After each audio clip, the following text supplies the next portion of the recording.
Olá, boa noite, Jânio Carlos. Seja bem-vindo, Jânio. Estou aguardando aí as pessoas entrarem. Uma live muito especial para profissionais da área da psicopedagogia, da psicologia, pessoas que são cuidadores ou pais também que queiram entrar, obviamente. Não é? E seria interessante, nós estamos tentando agregar o máximo de profissionais possíveis, porque o que nós vamos tratar hoje é algo muito peculiar, né, em relação às pessoas que abraçaram essa missão do cuidado, não é? Seja na área da psicopedagogia, da psicologia, da fisioterapia, né, da terapia ocupacional. Cíntia, boa noite, Cíntia. Seja bem-vinda. Que bom que você entrou. Marinhos, oi meu bebê, seja bem-vindo. Então, o tema dessa noite, eu estava falando, é um tema muito para profissionais, profissionais que abraçaram a causa do cuidado. O tema hoje é um tema sério, né? Nós vamos falar sério, eu vou estar junto com a Alexandra, psicóloga. O tema está voltado muito para a questão do cuidado, não é? Olá, seja bem-vinda aí, Moni Lima, ok. Ó, a psicóloga Alexandra já chegou. E o tema de hoje é o custo do cuidado, não é?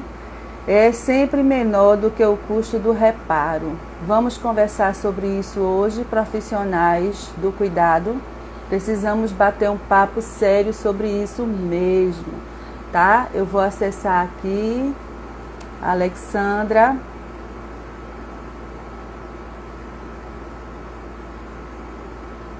Aqui rapidinho. Ok. Iniciarmos aí essa conversa. Luciane, seja bem-vinda. Ângela, seja bem-vinda. Alexandra está entrando. Olá, boa Boa noite. Tudo bem, noite. Fabi? Boa noite a Tudo, todos. tudo bem, Alexandra. E aí as pessoas estão entrando, eu estou dando as Sejam muito boas-vindas aí, bem-vindos. né? E falei já do nosso tema, né, que está voltado para a questão de que o custo do cuidado, né, é menor que o do reparo, né? Vamos falar sobre isso. Isso, E aí, exatamente, Alexandra, hoje a conversa vai ser assim, um pouco mais séria do é que a verdade. live de quinta-feira passada. E nós É falamos sobre a verdade. questão do autocuidado, esclarecendo para as pessoas o conceito realmente de autocuidado. E depois eu recebi mensagens pelo direct, assim, pelo WhatsApp, que as pessoas ficaram muito satisfeitas com a tua abordagem, com Que o teu bom. exemplo de experiência de vida. Elas aprenderam. Hoje uma pessoa disse, Fabi, eu vou entrar novamente. Oh, Que Deise, seja coisa bem-vinda, boa. Deise. Boa noite. Porque assim me ajudou tanto aquela live, eu precisava tanto escutar, Que bom. entender esse autocuidado, para que eu pudesse colocar em prática e não protelar algo que diz respeito à minha vida, né, que diz respeito a mim, como é que assim eu não estava conseguindo enxergar isso. E essa live veio e abriu meus olhos de uma forma assim muito consistente. Que Vocês foram bom. muito consistentes na explanação de vocês. Então, de fato, assim, os temas que nós estamos trazendo, né, Alexandra, é para trazer mesmo essa consistência, para Esse é o ajudar pessoas. O objetivo. nosso objetivo realmente é esse. E hoje eu falei que Exatamente. seria muito para que profissionais também da área do cuidado, da Sim, psicologia, sim. psicopedagogia, terapeuta ocupacional, fisioterapeuta, profissional liberal, por favor, você que trabalha aqui é de educação, coincidentemente, Alexandra, colocamos o tema no Dia Nacional da Educação. É, E como nós é estamos assim, sem verdade. acompanhar muitos calendários, eu vi que hoje era o dia. Eu digo, olha só, parece até que a gente Coincidiu. combinou, né? Mas Verdade. coincidiu. E aí, para quem não me conhece, quem entrou agora, eu sou Fabiana Marinho, psicopedagoga clínica, tá certo? E aí a Alexandra vai se apresentar, tá bom? Fazer uma Olá. apresentação para que a gente possa iniciar aí. E se vocês puderem aí, gente, adiciona aí o aviãozinho e convida mais profissionais, porque essa conversa de hoje vai Isso. ser bastante produtiva, tá Com bom? certeza. Uma boa noite a todos, sejam muito bem-vindos. Sou Alexandra Santos, psicóloga e psicoterapeuta cognitivo-comportamental. Então, já estou trabalhando em consultório há 8 anos. E fico muito feliz, Fábio, muito obrigada mais uma vez por essa parceria, que é fenomenal, né? É uma grande experiência para a gente estar falando sobre esse assunto, Olha, mãe de revisando. Letícia, Camila, Isabela, Thaís e Beatriz do Colégio Geração Ativa. Olha Oi, só. querida Marlene Sejam Oliveira. bem-vindas. Seja bem-vinda, minha Eu já vi aí que querida. entrou minha tia, Dionea Oh, Rodrigues. que Geralmente bom. eu não acompanho muito quem está entrando, né? Mas É, porque aí essa mãe a foi da gente escola fica que eu tentando. coordenei. Aí eu Coisa dei boa. boas-vindas. É a primeira vez que ela entra numa live Seja minha. Seja bem-vinda. bem-vinda. Coisa boa. E aí, Fabi, vai ser é uma excelente oportunidade estar aqui com você e vai ser excelente hoje, eu tenho certeza. Acredito que a gente vai esclarecer muito sobre esse assunto, sobre cuidado, sobre reparo, a diferença disso, a importância da gente saber diferenciar as duas coisas. Então, acredito que a gente vai contribuir muito para esclarecer e ampliar esse entendimento das pessoas. Ok, Alexandra. Em relação assim, à área da psicopedagogia, eu tenho algumas experiências. Assim, eu vou falar algumas, você pode falar com certeza na área da psicologia, e depois nós vamos entrar aí numa questão mais específica, gente. Vamos funilar. A Alexandra saiu um pouquinho aí, mas ela está voltando. Anderson Pacheco, seja bem-vinda. Edileuza, seja bem-vinda. Voltou a Alexandra. Saiu um pouquinho, mas está voltando. E aí, na área da psicopedagogia, o que é que eu percebo, gente? Eu não vou dizer hoje, porque assim, para não ficar uma coisa evidente, mas digamos, já chegaram para mim crianças do quinto ano que estão concluindo o ensino fundamental 1, né? Que vai daquele momento ali partir para uma demanda muito diferenciada, que é o fundamental 2, onde ela vai ter uma série de professores, uma série de exigências diferentes. E essa criança chega no quinto ano, assim, como é que eu posso dizer, se arrastando no processo pedagógico. E aí a Entendo. escola, ela sempre sinaliza para essa família. Então, essa família, durante esses anos, ela busca um reforço escolar, ou ela tenta protagonizar essa aprendizagem, ela vai de linha de frente, ela tenta.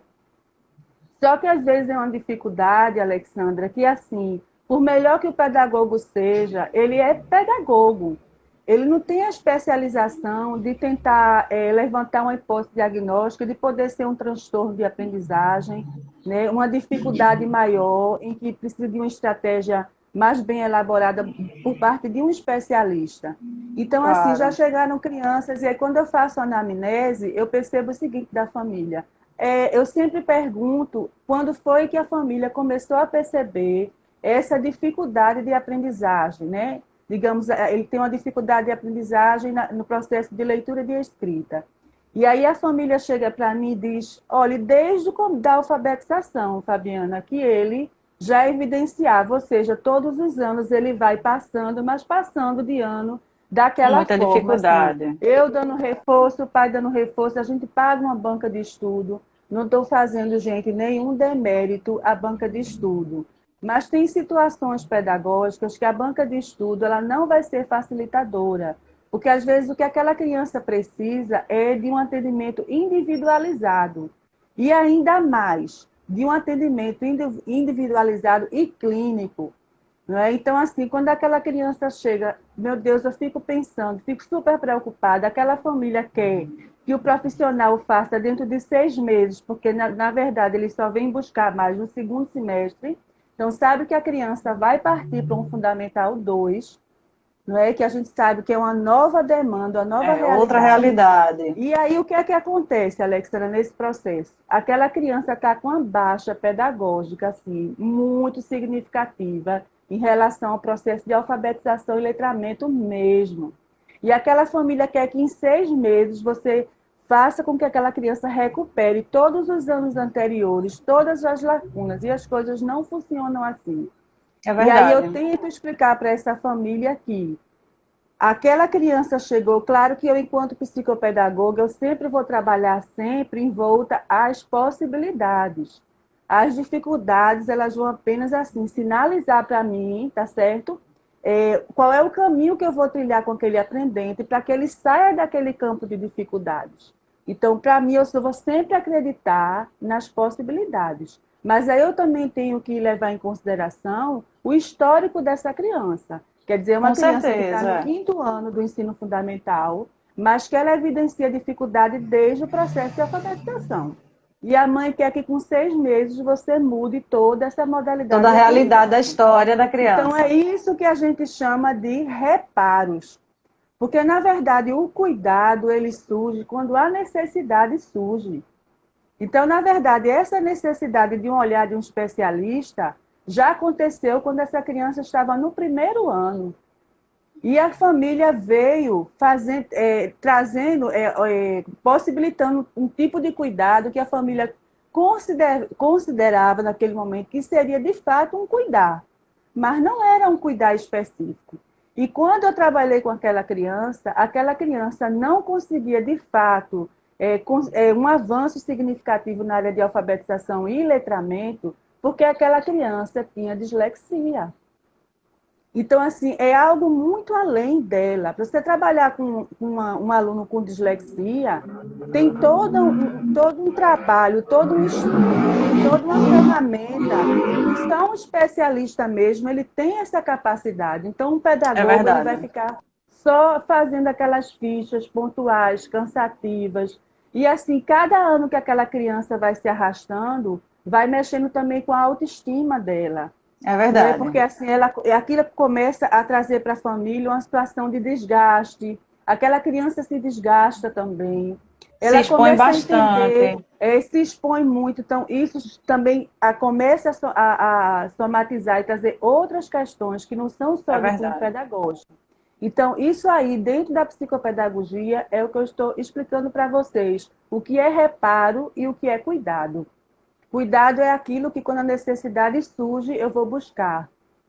E reparo é aquilo que eu vou fazendo do meu jeito, eu vou reparando, ou então no futuro eu vou tentar fazer um reparo, um remendo, tá certo? E querer solucionar todas as lacunas que durante 5, 6 anos essa criança veio se arrastando naquele processo.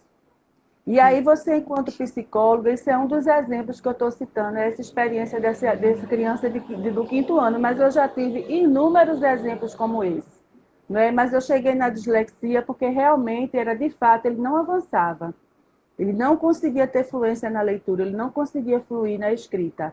E foi quando realmente eu identifiquei que era um caso de dislexia. No Então, um caso que consultório não é deveria ter sido cuidado. diferente. Não é diferente. Infelizmente, esse período de pandemia se moveu um cenário favorável a vários gatilhos, né? E aí é uma coisa assim de surpreender e ao mesmo tempo os profissionais que estão aqui conosco, eles também estão cientes que não foi tão surpresa assim, porque existe um hábito muito grande das pessoas buscar uma ajuda psicológica, tentando reparar algo que não foi cuidado no início, não é? Não foi Isso. dada a devida importância. Então, todos os pacientes nesse período, estou citando esse período específico por causa da demanda aumentada, né? E aí você vê que houve toda uma situação, e quando é questionado pelo psicólogo, quando foi questionado por mim, sobre aquele desconforto, se é algo que aconteceu devido ao cenário da pandemia, para minha surpresa, em 100% dos atendimentos, todos relataram que já havia sim tido episódios de depressão, ansiedade e qualquer outro desconforto psicológico anteriormente, Entendo. mas que passou e aí eles não deram a devida importância e aí se submeteram a uma fragilidade muito maior e aí aconteceu a pandemia e houve aí o gatilho. E aí realmente esse reparo ele causou um desconforto muito maior, porque aconteceu os remendos ainda muito maior. Algumas pessoas, elas conseguiram, dentro de um cenário tão difícil de trabalho, ainda ter dificuldade de manter esse trabalho por um desconforto emocional. Então, eles não estiveram dentro do cenário de vou me ausentar do trabalho por causa da pandemia, e sim porque eles não estavam conseguindo trabalhar por causa de desconforto emocional. Então, você vê que a que nível chega o paciente, né, a pessoa. Uma das coisas que deixa qualquer psicólogo muito triste, né, porque existe uma cultura ainda da falta de cuidado das pessoas em relação às questões emocionais. né? Às vezes eu fico pensando, a gente já conversou sobre isso, né?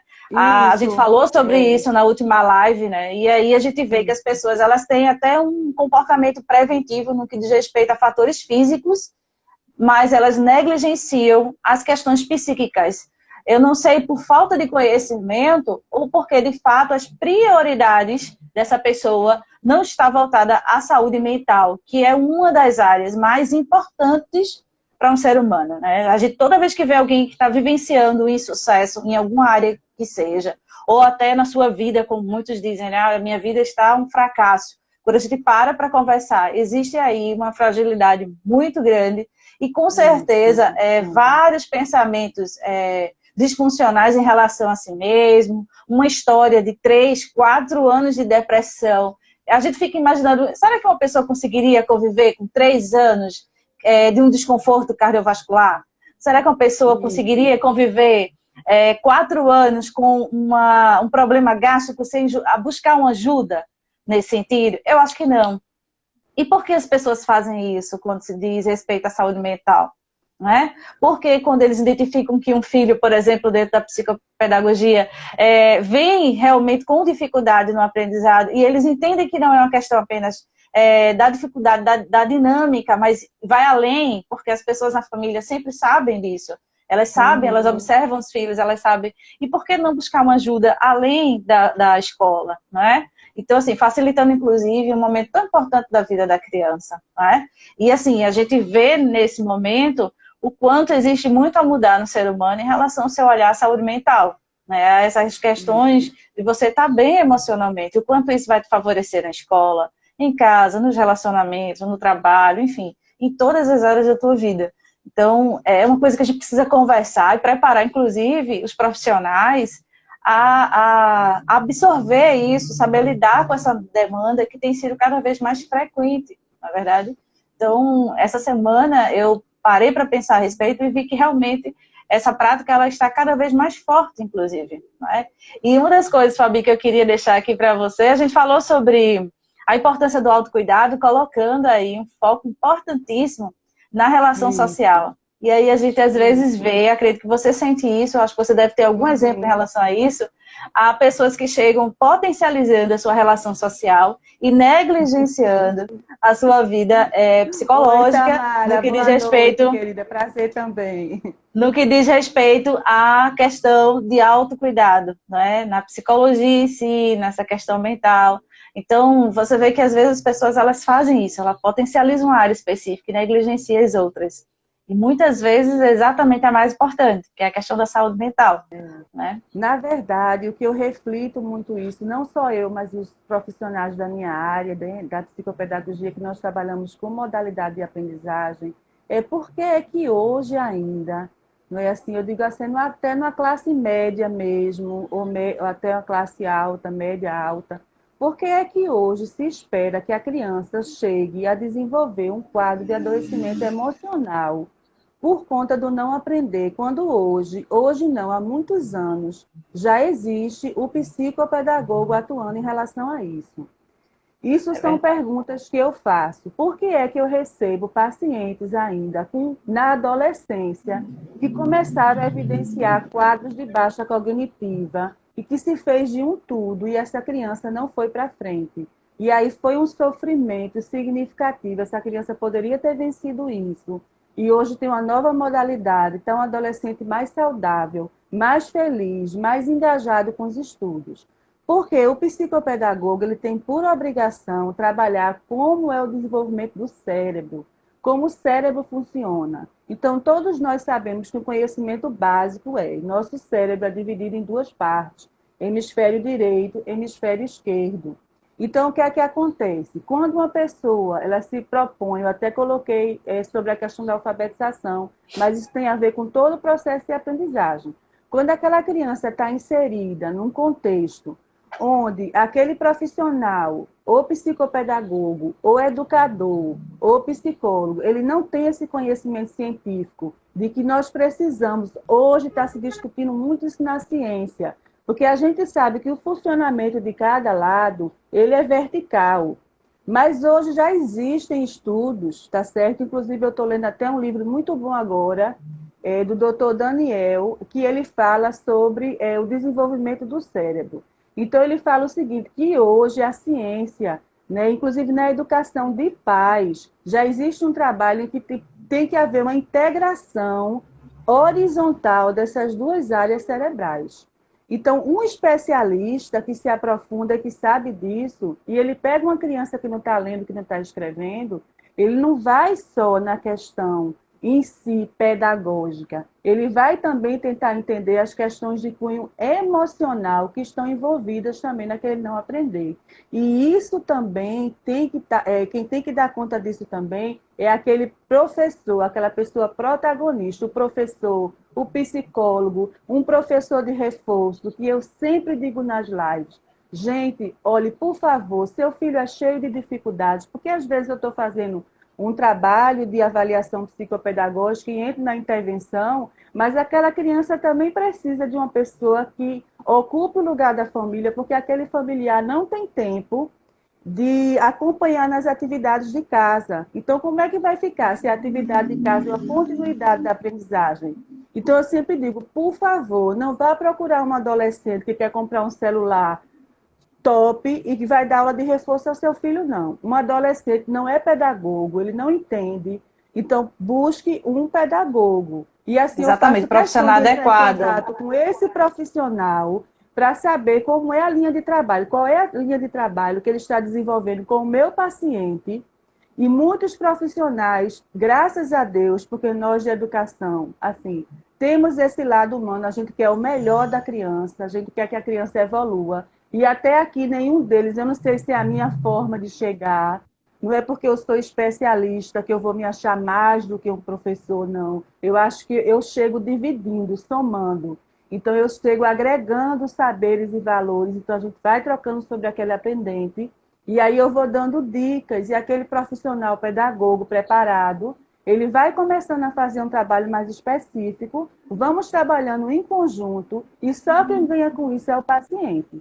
É uma Mas para que a parceria, né, criança, Fabi? gente, é uma É uma parceria. Para que a parceria. criança tenha isso, a família tem que entender que ela não pode protelar um cuidado e deixar esse cuidado chegar no reparo. Porque até esse Exatamente. cuidado chegar no reparo, essa criança já sofreu muito e hoje não se precisa mais fazer isso.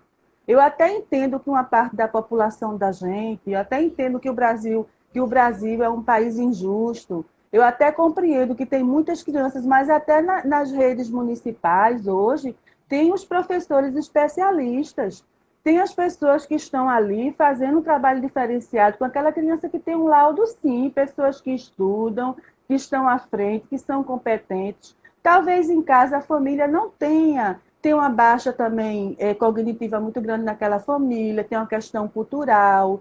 Mas assim, quando eu percebo que é uma família, que assim as pessoas têm uma cultura diferenciada, tem um entendimento e você fica protelando esse cuidado, sabe? É Você fica assim, verdade. subjugando o teu filho, fazendo com que aquela criança, aquele adolescente chegue num processo até de adoecimento emocional, porque você não quer cuidar, porque você não quer, ou até mesmo você até desconfia que ele tem algum transtorno, mas você não quer descobrir esse transtorno. Então, assim, a gente sabe que hoje o diagnóstico precoce, o laudo precoce e muitos transtornos significa ganhar tempo, significa o pai e a mãe ter sabedoria. Então, se eu tenho desconfiança que meu filho tem esse transtorno, quanto mais cedo eu conseguir esse laudo, quanto mais cedo eu tiver esse laudo em mãos, significa que meu filho mais cedo vai ter uma intervenção, que meu filho vai conseguir evoluir mais cedo, que eu vou ter retorno mais cedo. Então, assim, gente, essa live está sendo para mim, para a Alexandra, É, para alertar vocês. Se você é pai e mãe, mas a gente vai chegar também, né, Alexandra, na é questão do verdade. profissional. Porque O aqui a porquê Luciana até essa... comentou aqui. Falou que os pais, as famílias, elas são muito resistentes. Na realidade, a gente... Isso, Quando você falou aí, Fabi, que você vivencia que às vezes as famílias não têm uma questão cultural que favorece o entendimento em relação a essa necessidade psicológica, psicopedagógica da criança, eu até consigo levar em consideração. O ruim é quando a gente se depara com pais esclarecidos que se posicionam isso, com resistência, muitas isso. vezes por preconceito, não é? E muitas vezes porque eles priorizam outras coisas, eles não param nem para poder conversar com essa criança e tentar entender que essa vida, né, principalmente quando a gente pega crianças, por exemplo, adolescentes principalmente, que vem vivenciando aí situações de bullying, dificuldades realmente que acabaram dificultando esse processo em relação a essa realização entre a sociedade, na sociedade, e aí exatamente por causa de um transtorno, de algo que não foi cuidado, porque o pai não prioriza o estado emocional do filho. Então a resistência ainda é pior, não é a resistência por falta de conhecimento, esclarecimento a respeito do assunto, mas porque o fator de prioridade está invertido. E aí isso nos choca muito. Então, para os profissionais que estão aqui conosco, fico alerta para quando se tiverem assim, dentro desse conceito de oportunidade de conversar com essas pessoas, esclarecer, não é verdade? Porque eu acredito que é muito comum, né? A gente percebe isso quando a gente está conversando com a família. Quando aquele pai quer barganhar alguma coisa, quando ele quer colocar que talvez, se de repente dar um presente para um filho, talvez se torne o mais feliz. Se de repente fizer uma viagem, vai fazer com que esse filho tenha um comportamento de depressão trabalhado, evoluído, e aí de repente se torne uma pessoa mais feliz. E a gente vê que uma viagem ela é muito oportuna para qualquer pessoa, mas quando você está com um adoecimento emocional, quando você está dentro de um conceito de depressão, ela não vai lhe favorecer, porque você não está tratando, você não está cuidando, você não está reparando, você na realidade está amenizando aquilo, escondendo, maquiando, e essa não é a proposta. E aí a gente vê, às vezes, os pais se posicionando dessa forma. E isso que nos deixa desconfortável. E cabe a nós, profissionais, fazer algo nesse sentido. Eu lembrei, naquele dia que nós estávamos ao telefone conversando, e você falou daquela experiência. Eu gostaria tanto que você contasse aquela experiência tua, que você encontrou uma pessoa no shopping, e ela te parou no meio do shopping. Exatamente. E foi falar da dor dela, e você parou, você estava no momento de lazer. Sim, Se eu não me engano, foi com teu noivo, você estava no momento de lazer, e ela te abordou, te identificou como Alexandra psicóloga, e ali ela fez tipo uma consulta no meio do shopping. E você, como uma profissional muito humana, você deu essa escuta para essa pessoa, mas no final você se colocou de uma forma que, assim, em alguns momentos eu tive que me colocar também assim, e que os profissionais que estão nos ouvindo, para que a gente tenha força, para que a gente seja valorizado naquilo que a gente faz, e a gente sabe como faz, porque a gente não faz de todo jeito, não é, Alexandra? É verdade. Eu gostaria que você passasse um pouquinho aí daquela experiência, porque eu achei aquele teu exemplo maravilhoso. Eu aprendi muito com aquele teu exemplo. Assim, é muito difícil, né? A gente quando está dentro da formação, a gente não é orientado a defender, muitas vezes, a importância do nosso trabalho. A gente vai fazendo isso no decorrer do exercício do nosso trabalho. No caso, posteriormente, a graduação. E aí, com o passar do tempo, a gente escuta, a gente vai trabalhando essa escuta e trabalhando essas situações. E aí foi quando eu conversei com você que eu estava no shopping. Na realidade, eu não estava com meu noivo, eu estava com a minha mãe. E aí, uma pessoa... e aí, quando eu estava conversando, né, fazendo compras, essa pessoa, acho que a gente conversando, minha mãe deve ter falado alguma coisa a respeito da minha profissão, e aí ela disse, você é psicóloga? E aí ela começou a falar sobre a dor, pediu com licença, pediu se poderia compartilhar uma situação que ela estava vivendo de muito desconforto emocional. A gente sabe que a gente, muitas vezes, não apenas quando a gente está no consultório, mas a gente sempre, quando a gente está em outro lugar, as pessoas nos enxergam dessa forma. E aí eu tive a oportunidade de falar um pouco com ela sobre essa questão da dor. E aí me chocou quando ela perguntou quanto é que vale a consulta, quanto é a consulta. Isso me fez lembrar um momento muito específico da graduação, onde a gente tinha essa dúvida, quanto é que a gente vai cobrar? Quanto vale o nosso atendimento? Né? A gente tem um conselho, eu não sei como funciona para os pedagogos, mas o Conselho Regional de Psicologia, ele trabalha com uma tabela, né, que ele nos deixa aí com valor mínimo, médio e máximo para execução de diversas atividades dentro da nossa categoria. E aí a gente vai justamente avaliando conforme as nossas qualificações, nosso tempo de experiência, enfim, como bem cabe cada profissional, isso fica muito aberto. E aí foi muito interessante ela questionar, porque não se tratava de uma pessoa que estava buscando ali um desconto porque estava sem condição de ir, mas talvez até por uma prática nossa de barganhar as coisas, de querer diminuir valor. E aí eu, diante de tanta escuta que já foi feito, tempo de experiência, eu disse, eu vou usar com essa pessoa. E eu perguntei para ela, né, quanto é que vale a cura dessa dor? Quanto é que vale a descoberta de um novo ser a partir da cura desse desconforto psicológico para você. E aí ela olhou para mim, sorriu e disse, olha, vale muito. Então, assim, eu acho que o valor que você cobrar vai ser mínimo, porque eu venho com essa situação há um bom tempo. Isso piorou agora, né? Dentro dessa situação da pandemia, eu fiquei ainda muito pior. Então, eu acredito que... E aí ela chutou um valor que vai muito além do valor que eu cobro, inclusive, pela consulta no consultório. E aí, o que me fez lembrar da época da graduação, que o ideal, né, que os professores sempre diziam pra gente, que era o ideal, se a gente tivesse realmente uma sociedade com uma cultura de avaliação pessoal, avaliação realmente do contexto, de nunca subjugar um valor de algo que estiver sendo buscado, mas eles já trazerem esse valor. Então, imagina alguém entrando no consultório dizendo, olha, para a cura desse meu desconforto emocional, eu quero investir nisso tanto.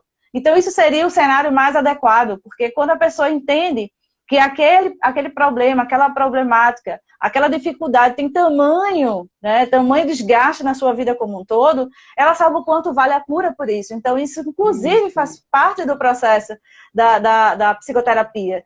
E aí a gente não tem essa sociedade, a gente não tem esses pacientes com esse nível. E aí ela olhou para mim, ela sorriu e fez, Alexandra, o seu valor, nesse caso, está muito abaixo, inclusive, do que eu acho que eu posso investir para ter essa cura. E aí ela já sorriu, ela já se percebeu de forma diferente. Né? Então, assim, às vezes a gente quer trabalhar como se estivesse comprando um objeto qualquer, a gente está falando da cura emocional de alguém, a gente está falando sobre um investimento, né? A gente está falando sobre um cuidado, né? Como, por exemplo, você investe numa faculdade e a gente muitas vezes não barganha essas coisas por a gente entender que aquilo é um processo que vai nos favorecer para o futuro. Né? Então, ela realmente se surpreendeu com ela mesma, quando eu coloquei quanto vale para você a cura dessa dor. E aí ela disse, Alexandra, se eu fosse investir, eu acho que seria até maior do que o valor que você realmente cobra no consultório. Eu disse, pronto. Então eu não se preocupe com isso. Então foi muito importante para ela, inclusive, para ela avaliar o quanto isso é prejudicial para a vida dela, o quanto a vida dela, o bem-estar da vida dela depende da evolução dessa área específica. E aí ela se disponibilizou a efetivar o pagamento do quanto fosse necessário. Né? Então, assim é mais ou menos isso. Eu percebo também, inclusive a Luciana colocou que existe uma resistência dos pais. E aí, realmente, isso acontece, porque é aquela coisa assim, a escola, né, eu estou pagando a escola tem que dar conta de tudo.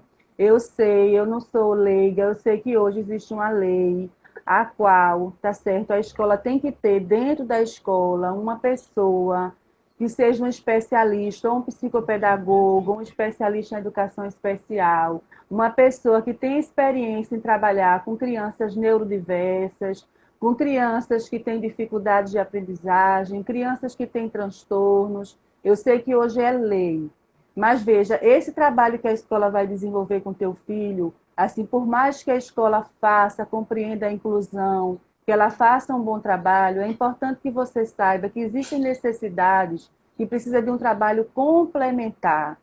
Né? E dependendo do transtorno, aquela criança precisa de uma equipe multidisciplinar. Né? Então, às vezes, o pai acha que aquele valor da educação, não estou dizendo aqui, gente, que é barato, não estou dizendo que é caro, não estou dizendo que os pais no Brasil estão numa situação muito maravilhosa, eu não vou falar disso. O que eu estou querendo falar é que na nossa realidade, nós recebemos, às vezes, famílias que os filhos precisam daquele apoio, que a escola já sinalizou. Inclusive, tem paciente que eu pego que a escola, antes do paciente chegar para mim, a escola está tão preocupada com aquela criança, que a escola já liga para mim, não espera nem eu ligar. Fabiana, olha, eu encaminhei para você, fulaninho de tal.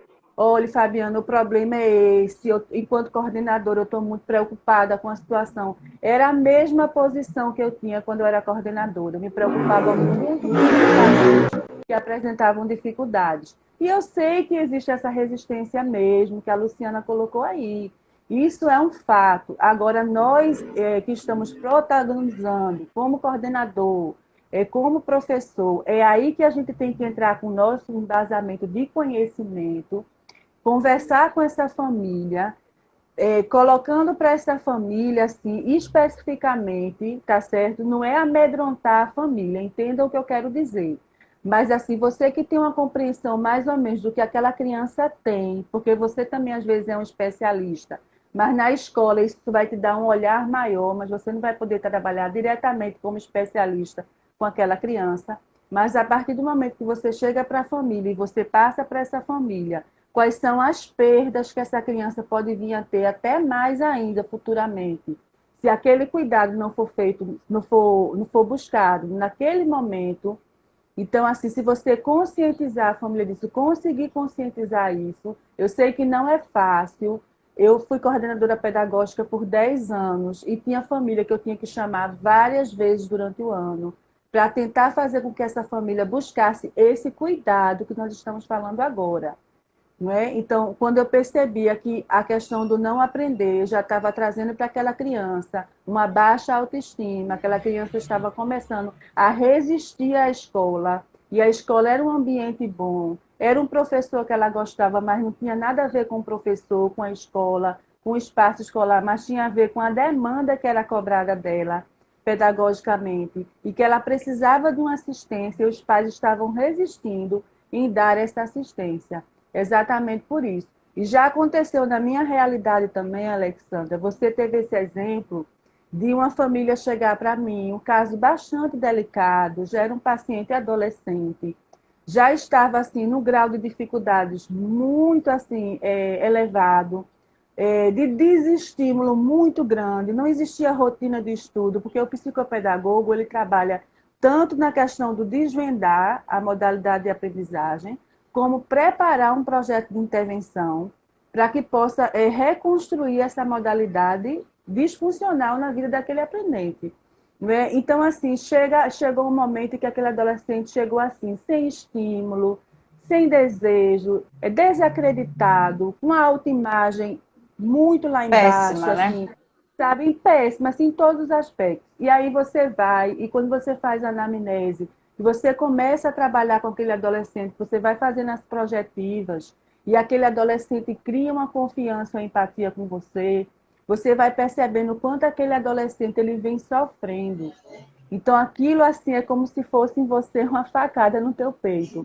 E A gente se você vê envolve nesse aquela sentido, família que né? chega muito bem arrumada, né, muito bem, que assim, tem um poder aquisitivo muito bom, e que chega e quando você diz o valor do teu trabalho, que você sabe como você trabalha, sabe como é que você vai conduzir aquela situação, porque não é a primeira, não é que chegou até você. Então, como é que eu me deparei com essa situação? Veja só, Fabiana, eu sou comerciante e assim, eu faço o seguinte, para eu não perder o meu cliente, quando ele compra 3, 4 assim, mercadorias do meu comércio, então eu dou X de desconto. Então, assim, você paga essa sala, você não paga essa sala que você trabalha? Eu disse, pago.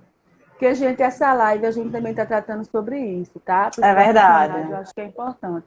Você não paga a sublocação dessa sala? Pago, pai. Então, você não vai ter que pagar se você tiver com cliente ou você não tiver com cliente. Eu disse, olha, eu gosto mais, pai, de usar o termo paciente. Eu não sou médica, mas paciente traz para mim o conceito de cuidado. E eu cuido Isso. das crianças e dos adolescentes, então eu nem uso cliente. Eu sei que tem muita gente que usa e eu não tenho nada contra, mas eu gosto de usar a palavra paciente, porque Paciente. eu cuido daquela criança, daquele adolescente. Então, assim, então na minha loja eu disse, pai, infelizmente, assim, a psicopedagogia, assim, ela não pode se alinhar ao mesmo procedimento. Que bom que o senhor tem como é que a gente chama, esse tino para comércio, que o senhor sabe negociar. Eu acho que para o seu negócio, enquanto comerciante, eu acho que é muito importante o senhor ter isso. Mas um trabalho que um psicopedagogo faz, que um psicólogo desenvolve, não é um trabalho que se alinha dentro de uma questão de negociar mercadoria. É um trabalho assim diferente desse que o senhor faz. Então eu com muita delicadeza eu passei isso para ele. E eu disse assim, infelizmente, assim, o senhor está dizendo que eu vou pagar a sala com ou sem, mas assim, para que eu faça um trabalho com o filho do senhor, existe um investimento também da minha parte, e não é só chegar, o seu filho sentar aqui, digamos como o senhor, o cliente entra, a mercadoria está lá, ele vai e negocia, o senhor Aquela coisa, três é tanto, se comprar cinco é tanto. Assim não, não é. O seu filho é único aqui para mim, ele não é mais um. O seu filho tem um caso, tem uma situação, eu vou ter que fazer um projeto de intervenção. Então, cada Específico, sessão que inclusive, eu tenho né? com ele, Específico. presencial, de 45 minutos, eu tenho que ter mais 45 minutos em casa para analisar os testes que eu aplico com o teu filho. Então, assim, para cada sessão eu tenho que contar duas do meu tempo, porque é 45 minutos que você fica com o paciente e Exatamente. 45 minutos que eu vou ter para avaliar os testes que eu estou aplicando nesse paciente. É 45 minutos que eu fico com ele, e 45 minutos que eu vou levar para preparar as atividades de intervenção com esse paciente. Então, eu fiz ele entender que não era só um trabalho que eu ia fazer ali com o filho dele, que era um trabalho que Pontual ia e além daquilo ali. E quais eram os ganhos que aquele adolescente. E também mostrei para ele qual era a dor do filho dele, porque ele não estava conseguindo enxergar ainda a dor do filho dele. E eu tive que fazer com que essa família enxergasse não aquele filho só como um aluno, porque às vezes os pais enxergam o filho só como um aluno, porque eu quero que meu filho seja o aluno nota 10, o aluno que se saia bem em tudo. Entende, Alexandre? Então, meu filho parece que deixou de ser filho, ele agora é um filho aluno. E o teu filho? Um filho que pensa, que sente, que tem emoções, que como você tem dia que está bem, tem dia que está mal, não é? Que já vem carregando um fardo de dificuldades de aprendizagem, e não sei por que motivo você não quer enxergar, você não quer investir, e você tem condições. E já houveram pais, Alexandra, que chegaram para mim na adolescência com filhos e disseram: Fabiana, a escola sempre sinalizou, e a falha foi minha e da minha esposa. E aí eu tiro o chapéu, sabe? Nós falhamos, porque nós não quisemos, assim, nós não acreditávamos que ele pudesse ter essa dificuldade. Então, nós não aceitávamos essa dificuldade que a escola já pontuava. Então, nós fomos protelando. Mas eu sei que meu filho chegou onde chegou. Os responsáveis não é a escola, os responsáveis somos nós. E agora eu quero saber o que é que você, Fabiana, pode fazer pelo meu filho. Aí eu digo, não, vamos começar do começo. Vamos é começar com verdade. anamnese, agora é um passo de cada vez. Sabe? Então acontece muito isso, muito, Dentro muito do isso mesmo. consultório, dentro do consultório, Fabi, a gente vivencia as mesmas coisas no processo da psicoterapia. Infelizmente, a gente, às vezes, é aquilo que eu sinalizei anteriormente, o foco, né, a prioridade daquela pessoa. Às vezes as pessoas chegam, eu estou Sim. investindo aqui em uma viagem, e eu vou viajar, eu vou curtir, e aí você fica ouvindo essa pessoa trazer essa proposta, e a negligência em relação a esse cuidado mental, e um foco excessivo na questão social ou a questão física, né, um procedimento estético, alguma coisa nesse sentido, Isso. mas a gente percebe que não é bem a raiz do problema. A pessoa está fugindo, inclusive. E aí a gente vai tratando isso. Então, assim, é uma coisa que a gente, quanto psicólogo, também tende a vivenciar constantemente, né? Essa falta de prioridade, essa falta de cuidado em relação a essa prática, né? Sei lá, mensal, semanal, quinzenal, da forma que, de fato, a pessoa enxerga a necessidade de cura sobre essa demanda. Agora, o que nos choca é a gente ouvir dessa pessoa que vem trazendo essa situação há 3 anos, 4 anos, e muitas vezes, às vezes, a pessoa diz assim, Alexandra, eu estou muito frágil, eu estou com uma dificuldade muito grande, mas eu confesso a você que eu venho trazendo essa situação há uns 3 anos. Então, a gente vê que a pessoa não é tão frágil assim, porque senão ela já teria resolvido, inclusive. Não é que isso vai além dessa percepção de fragilidade que ela Isso, está trazendo. Isso vem, na Alexandre. realidade, essa falta de foco. Não é? Então, assim, quando se trata de um adolescente, a gente entende que os pais são responsáveis por essa pessoa, né, por esse paciente, mas quando são adultos, né? E a dificuldade dos profissionais recém-formados que vão lidar com essa demanda, como eles vão falar, você Isso. teve o maior cuidado, a delicadeza de orientar. Para mim, é claro a diferença entre uma mercadoria num supermercado ou numa loja para tratar uma pessoa. A gente está falando de um ser humano. Não é? Exatamente, Alexandre. Inclusive, quando você estava falando, me lembrou uma situação de consultório de um adolescente que, quando a mãe estava falando sobre essa mesma barganha que aconteceu com você, Ele olhou para a mãe e fez assim: tá vendo que eu não tenho valor para a senhora? Se fosse um procedimento estético, a senhora fazia sem questionar preço. E aí a gente vê que tem outra situação, né, de desconforto. É esse adolescente se sentindo menosprezado, muito né, forte, de cuidado, não é? Então, você imagina, quando psicólogo ouvindo isso, não é, numa conversa inicial, inclusive, né, do filho olhar para a mãe adolescente e dizer isso: eu nunca fui sua prioridade, agora se fosse um procedimento estético, a senhora não estava barganhando. E aí a mãe ficou sem ação, o pai ficou sem ação, mas aquilo era uma fala de uma pessoa, né, de um adolescente desesperado. A Tamara Castro colocou: mas você concorda que também tem casos onde o filho é visto pela família e falhos pela escola também, não é? Claro, Tamara, acontece sim, porque assim, existe, como eu te falei, eu dei o exemplo, a pessoa que quer ser protagonista de um ensino, seja professor, né? Eu falei na live hoje já, se ele é professor, se ele é coordenador, se ele assume esse papel de cuidador, né, de ser protagonista do desenvolvimento pedagógico daquela criança e adolescente, ele tem que ter conhecimento. Não basta só eu querer ser. Então, quando você abraça a causa da educação, de ser um professor, de ser um psicopedagogo, de ser um psicólogo escolar, de lidar diretamente com a questão escola, você tem que realmente se abastecer de conhecimento, porque você vai lidar com uma diversidade de demanda muito grande. Então, infelizmente, as nossas escolas, Tamara, contam muito com essa questão aqui, a gente tem muita questão da quantidade. Então, a maioria das escolas, não estou falando nem das escolas municipais e estaduais, eu estou falando das escolas privadas.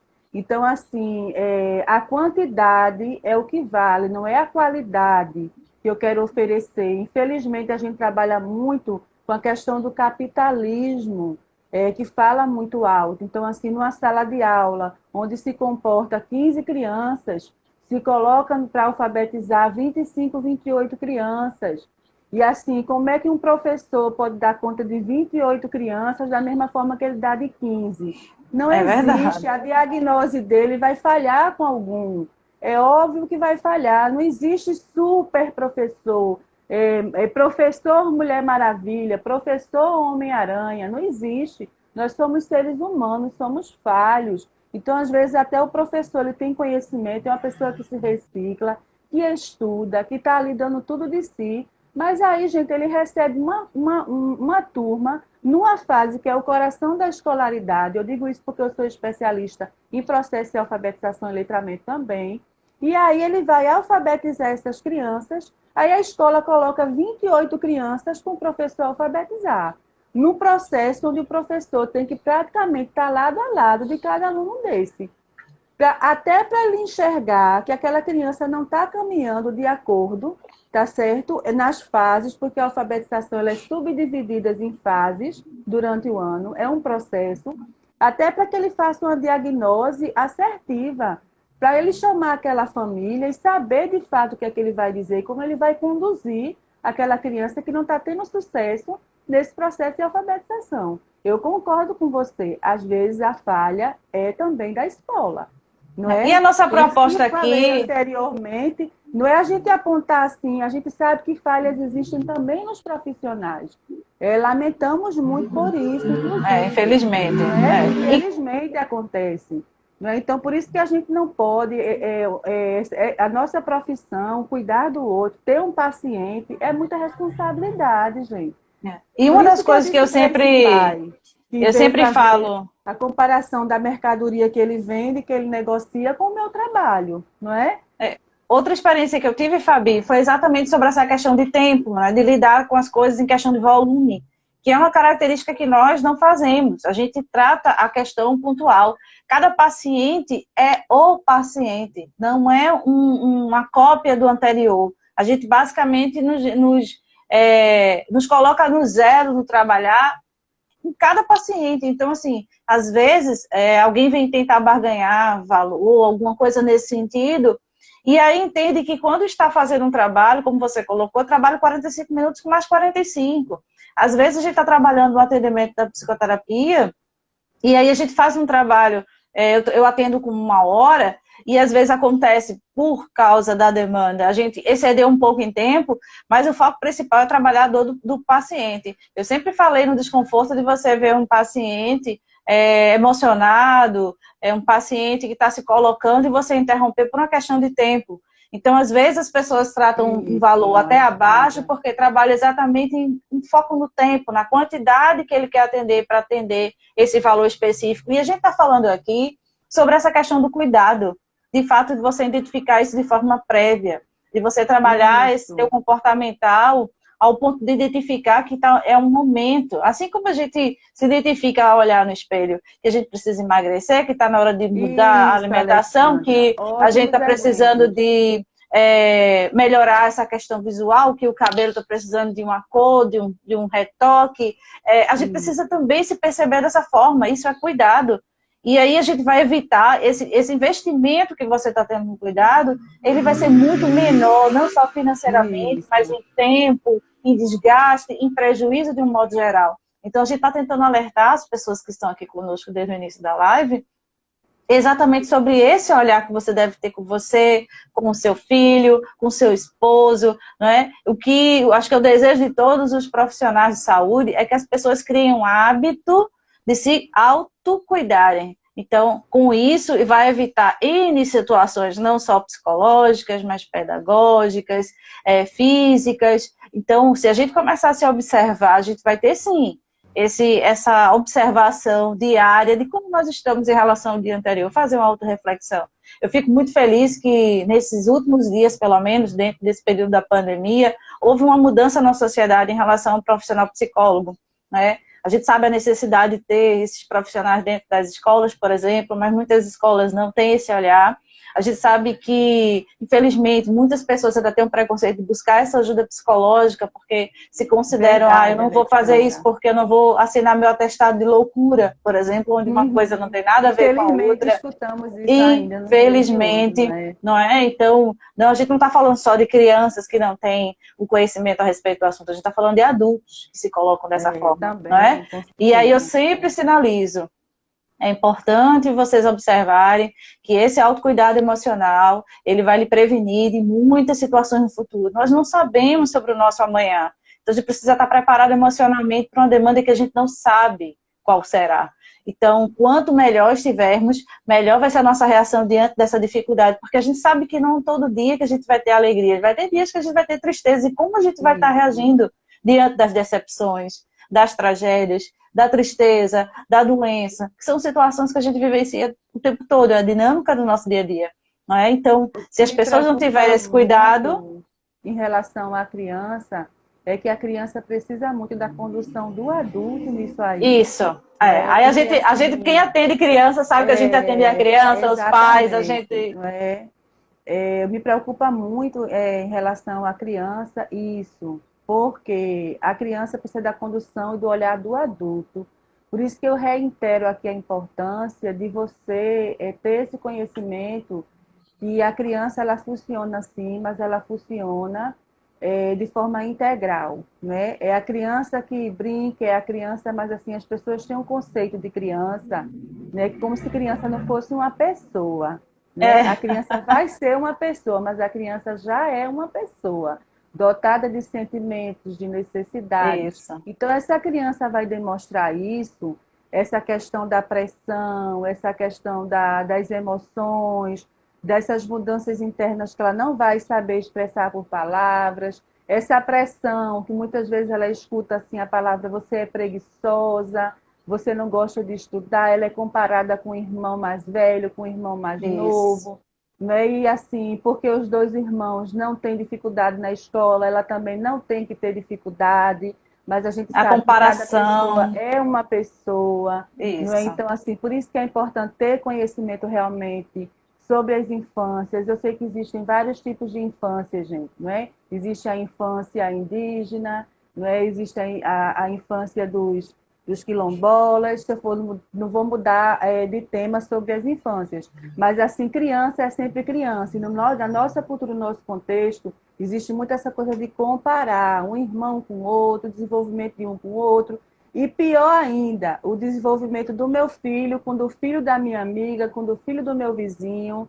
Então, assim, quando você começar a perceber que seu filho é uma pessoa única e que às vezes você precisa enxergar que existem necessidades naquele filho, mas que o outro é diferente, muito embora todos saíram da mesma barriga. E você diz, mas eu criei, mas... E aí aquele que mais precisa de ajuda pedagógica é aquele que a mãe e o pai muitas vezes vai pressionar. E, É infelizmente, o verdade. que eu escuto muito é quando é que começou a dificuldade. Fabiana, quando ele entrou na alfabetização, começou tudo. Porque a alfabetização é uma série de muitas expectativas, tanto para a escola em relação ao aluno, quanto para a família. Então, a família acha que a criança vai sair do processo de alfabetização escrevendo corretamente todas as letras no português da gente, que é altamente complexo. Mas aí a Exatamente. família, às vezes o pai é engenheiro, a mãe é, sei lá, é arquiteta, não tem que entender disso. Quem tem que entender é o protagonista daquela alfabetização. Ele tem que ter consistência, chegar para aquela família e dizer, olha, é o seguinte, a alfabetização, o processo se dá assim, dessa forma. Seu filho está dentro do processo, tá fraco, precisa de apoio pedagógico, porque precisa, é preciso ter consistência. E quando essa alfabetização não vem acontecendo, porque, na verdade, a defasagem dessa criança cognitiva não se deu só na alfabetização, não. É porque esse pai e essa mãe quis enxergar na alfabetização. Porque todo mundo vai ter o ABC, vai ter aquele baile lindo, aquela formatura É, maravilhosa. E o meu filho, como sempre, aquela questão de mostrar para a sociedade, ele não pode ficar de fora de um evento desse. Então, eu vou pressionar para ele aprender. Só que desde que ele entrou na escola com 2 aninhos, que a escola já sinalizava que ele tinha baixa cognitiva. E aquela família foi levando. Aí, quando chega no primeiro ano, que é a antiga alfabetização, aí vem a pressão. Aquela criança começa a potencializar o hemisfério direito. Tome potencializar, porque é pressão, né? Só só o pressão. emocional sendo E atingido. numa série que ela pode discorrer de uma forma tão linda, tão prazerosa, que é a alfabetização, aí acontece um processo desse. Então, assim, a criança não está pronta para lidar com isso, não, gente. É exigir demais de uma pessoa que está em desenvolvimento. Ela é uma pessoa, mas ela está em processo de construção de identidade. Ela está aprendendo. É como você pegar um carro, eu sempre comparo a alfabetização. Você tirou a habilitação. Eu lembro quando eu fui dirigir pela primeira vez. Nós não temos assim ideia de espaço, de lateralidade. É Eu não verdade. conseguia nem olhar pelo retrovisor. Quando as mães vêm assim com essa coisa de alfabetização, porque tem que estar lendo tudo agora, porque Fabiana, ele troca o CH com X. Eu digo, como assim? Aí eu vou explicar. Eu dou sempre esse exemplo. Não, Fabiana, porque a letra ainda sai um pouquinho da linha. Aí eu dou sempre esse exemplo. Mãe, você lembra quando você tirou sua carteira de habilitação? Como foi que você dirigiu pela primeira vez? Todo mundo é a mesma história. Eu ficava assim, olhava para o retrovisor e para frente. Eu disse, é a Será que vai dar criança quando certo? começa a É entrar no verdade. mundo da leitura e da escrita, gente. É tudo muito novo para ela, é um processo, sabe? Então, assim, a gente está falando disso, mas assim, tem muito pano para manga. Eu acho que É, eu tô essa olhando live aqui deu o para a gente tempo. deixar o recado, né, que é importante o cuidado. Quando a necessidade bater a sua porta, cuide da necessidade. Não deixe para Exatamente. reparar depois. Porque o reparo ele vai custar muito mais do que o Muito mais cuidado, caro. Alexandra. E É aí eu vou verdade. deixar, enquanto psicopedagoga, eu digo, a escola sinalizou, você está vendo, está investindo do teu jeito, não está tendo retorno, procure um especialista, gente. Isso é investimento, tá? Seu filho não precisa ter o tempo todo os melhores brinquedos. Tem momentos que ele vai precisar de uma pessoa que pegue na mão dele e ajude o teu filho, pedagogicamente e emocionalmente. É só o que ele precisa, é disso. E eu vou E no deixar a tocante, Alexandra no fazer. tocante à psicologia, a gente sabe que a infância é a fase onde se formam as emoções e é importante potencializar isso. E caso você já perceba que exista qualquer tipo de comportamento divergente, a situação que caberia esse comportamento, busque uma ajuda psicológica. Busque de fato, quebre 26, esse 25 preconceito, segundos, Alexandra. priorize. E eu quero agradecer mais uma vez a E todos que eu ficaram também conosco. agradeço Se a vocês tiverem todos, dúvida, gente. manda um Envia direct, para a gente pelo envia para a direct, gente pelo Zap. exatamente. Foi um Tem todas prazer as informações do recebê-los. canal. Ô, Alexandra, foi um prazer fazer mais essa live com você. Quinta-feira nós Também, temos Fabi. outra, não é, Com Alexandra? certeza. É Vamos bom que deixar todo